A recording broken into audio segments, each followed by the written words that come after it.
went to college, I majored in religious studies.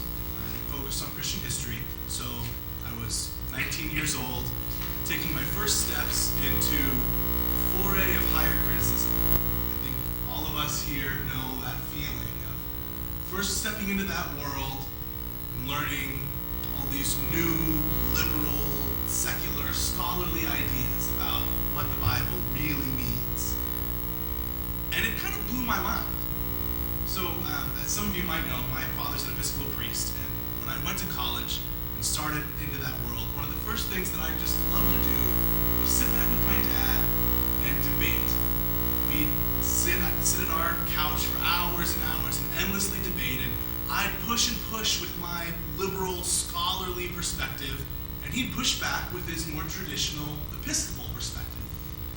Now, my mom, who's also a devoted Christian, she, whether she liked it or not, would hear those debates. And I think most of the time she didn't like it, but she heard them anyway.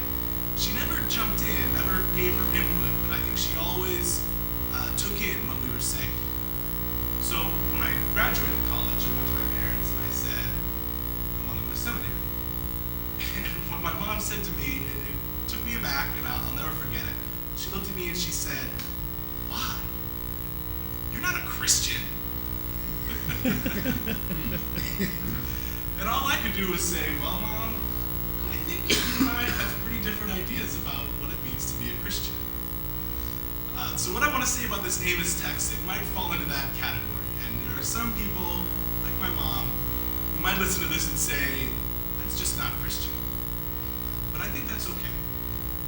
So when I read this Amos text, it's pretty frightening to me. I see God so angry that people are cheating the poor that he seems to threaten the most unimaginable punishment: abandonment. God says, "I'll never pass by your people. You'll have a famine not of food, but of the word." I just can't imagine God so angry that the punishment or sins that are so horrible that our punishment is actually abandonment. But that's what this Amos text says. So what I want to say about that is just simply that I don't believe it. That's not how I understand God. But, here it is in the book, black and white, plain as day. So how can I, as a Christian, say that? For a lot of Christians, that's just not Christian. But I think it's okay. I think that this book has many diverse images of God. You've got this God of Amos. You've got a God in Judges who asks people to do some pretty violent things. And then you've got a God in Matthew who asks people to turn the other cheek. You've got a God in Daniel who comes down in a flame of glory and lays waste to the evil nations of the world. And then you've got a God in Paul who takes on the sins of those nations to himself and sacrifices himself for them. It's all very different. And I think a lot of Christians have no problem saying that's all the same God doing different things, and that's fine, but it doesn't wash with me. See, I have to say to myself that it's not just one book, but lots of books written by lots of people, lots of different times. And that diversity of divine images goes past the book. It's in our tradition, right? We have hundreds of denominations with hundreds of different conceptions of God.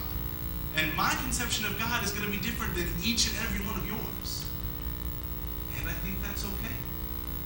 I think our tradition even gives us a way built in to deal with that diversity, deal with these mutually exclusive images. Because we've got the Trinity, where God is fully human and fully divine. Two completely mutually exclusive images of God, and we're told by our earliest theologians we can't possibly understand. But that's just the way it is.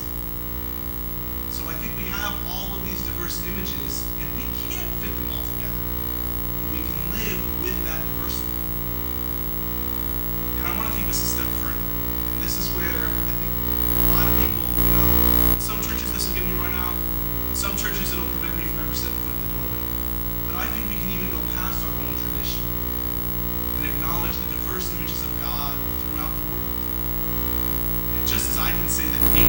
God was real for Amos and Paul's God real for Paul, mine real for me and yours real for you, I think we can say that a Muslim's God, who 1,400 years ago went into a cave and whispered into a man's ear, that God is real for them.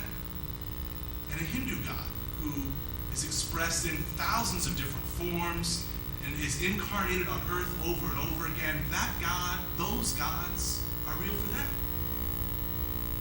And I think our tradition, our book, lets us live in that diversity and understand that God is too big for any one image. Even if it doesn't fit mine, it might fit someone else's. So I still debate with my dad. We still push back and forth, and we never really come to a conclusion. But we've learned that that's okay. We don't have to convince each other that we're right, because God is all of those things.